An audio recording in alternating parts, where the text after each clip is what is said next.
secure client security suite out to all of our devices. Previously, we had personal firewalls on the laptops, and we had a antivirus, but they weren't. They were two different programs, and they weren't centrally managed. So we went to central management and pushed the F-Secure Client Security Suite out, which has the client firewall, antivirus, anti-spyware, all that stuff embedded in it. And we installed the update servers and stuff internally so that we can push the updates out and make sure that the clients get the updates. That's helped a lot.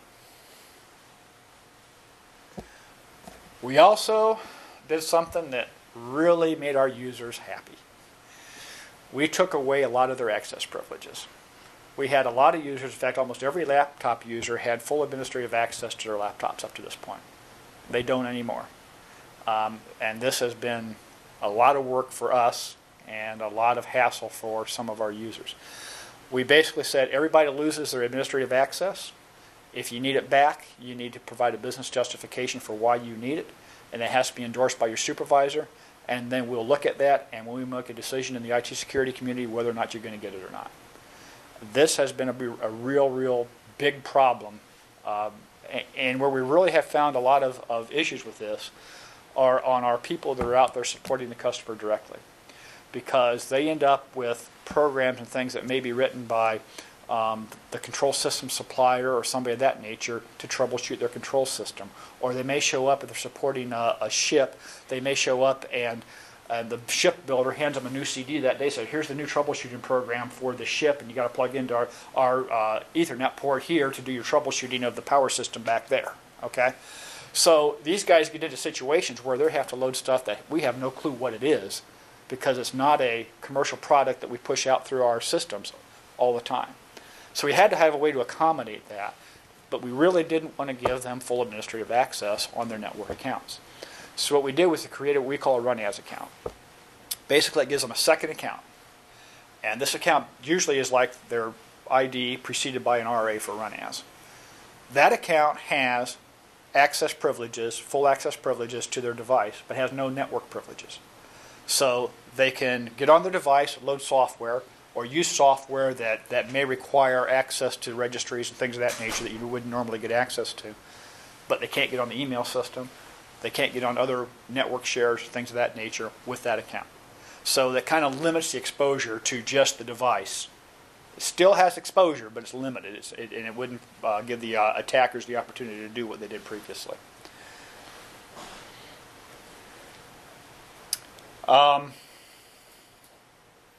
We also looked at some way to alert the users to problem email. Because remember, this is a spoofed email that to the user population looks like it was generated internally by a Rolls-Royce user. But it actually came in through our gateway. Well, the gateway shouldn't really accept email that looks like it was generated internally, but it came from the outside. I mean, that's just kind of like a common sense thing when you think about it. But most gateways aren't set up to look for that. And sometimes it's not that easy to detect. Then you're into a problem where a lot of us now, we've outsourced things. We've outsourced things like a lot of our strategic recruiting. We've outsourced things like our learning management system. And these systems, though, have the authority to send email on behalf of Rolls-Royce using the Rolls-Royce.com reply-to addresses. And sometimes those emails have to come inside. So you kind of have a catch-22. You don't want to accept an email like that, but you have to accept mail like that because you've built business processes that require it. So what we do now is if there's an email that comes into the gateway that's purported to be a Rolls-Royce.com reply-to address, it comes up, and as you see here, it says external sender. This is actually a piece of malware that I just got the other day or tried to come in. The malware was stripped, but you see what it says. It actually came from me, if you notice. It was me emailing to myself, apparently, which just shows you that they still have the addresses out there and they're still trying to spoof us. Okay, but you see where it says caution external sender? That now goes in the subject line of any email that comes in where it looks like it was generated by a Rolls-Royce address. Okay, so that gives the user at least some cautionary message that says, hey, pay attention, this might not be what it seems. Okay, so if you weren't expecting it, it doesn't look like a LMS type of message or something, you probably just want to use a delete key pretty judiciously on those. Okay, so that gives at least the user some ability to have a little bit of control over the environment, a little bit of control over what's going on. It's caused some pain for the business. It's taken them some time to come to grips with this, but they are starting to understand, especially if they see some of the newspaper items like the DoD getting hit with the same thing and other companies getting hit that they're talking to. They know that we're not just making this stuff up. It really is true.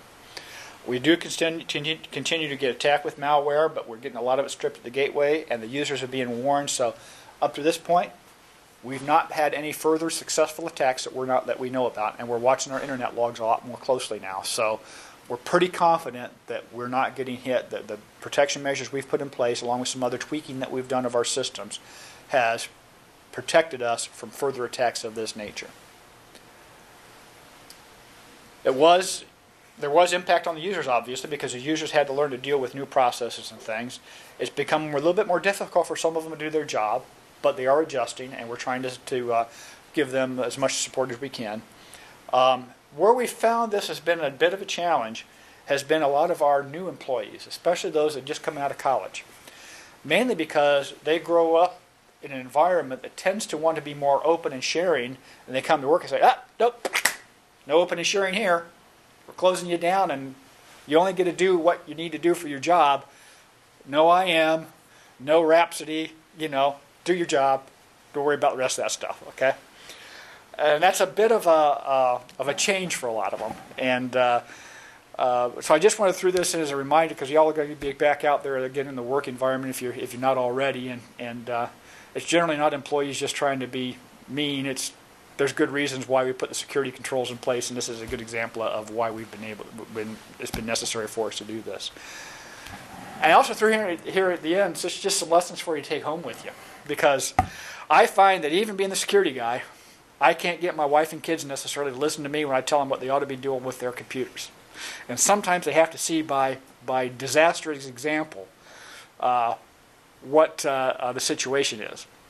Of course, they don't let them connect to my network either. But, these things that happen to companies are also being done to individuals. All right? You're getting the same type of malware. It may not be coming from the same source, but it's coming with the same intent. And that is to steal data from your machine. They don't know what the data might be, but that's what they're trying to do. Okay? So a lot of this is on these free hosted sites. You go out to free, look at these great new videos you can get for free, or this, hey, great music download, you get it for free, okay? There's really nothing free on the internet, okay? Somebody's paying for it somewhere. It's either they've got embedded advertising, or they've embedded other little goodies, okay? And you might think, well, why would anybody want to attack my computer? What do I have on there everybody cares about? Well, when's the last time you got on Amazon.com and bought something? Or did your internet banking? Or maybe you're sending out resumes that have your personally identifiable information on them so that somebody can maybe steal your identity. There's all kinds of things on your computer that you probably don't realize that are there that would be of value to somebody who had that intent. So, take care where you go and watch what you download. Like I said, nothing's ever really free on the internet. Somebody's paying to have that stuff hosted someplace. And they're paying for it by what you're downloading.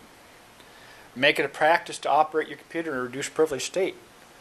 Unfortunately, when you buy your software and you load it up, generally the software loads with full administrative access. And in fact, the account that comes up says admin usually.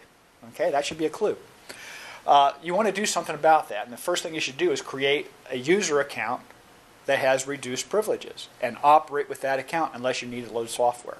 That will keep a lot of this stuff from being able to load on your machine and successfully infiltrate your machine because, again, remember, any program that wants to load or operate on your machine can only operate in the context of the logged in user.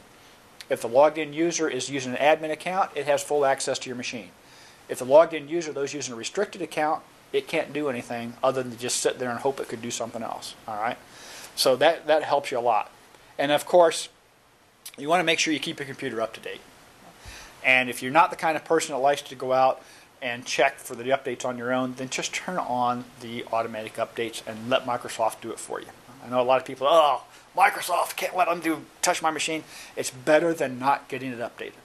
All right? You're a lot better off